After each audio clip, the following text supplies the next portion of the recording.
Kırgız mamleketinin önüktürүүгө köp улуттуу элибиздин биримдигин сактап, өлкөбүздүн стабилдүүлүгүн камсыз кылууга салым кошуу ар бирибиздин парзыбыз.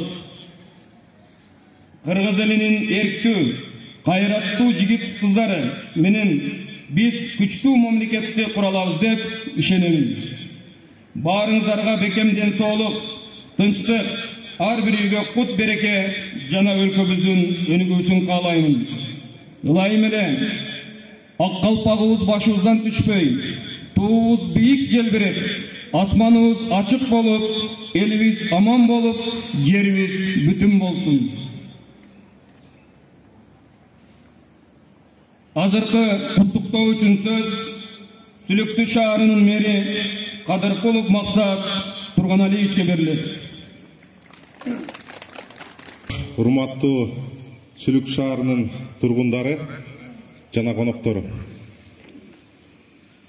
Бүгүн бизде мамлекетибизде өзгөчө күн.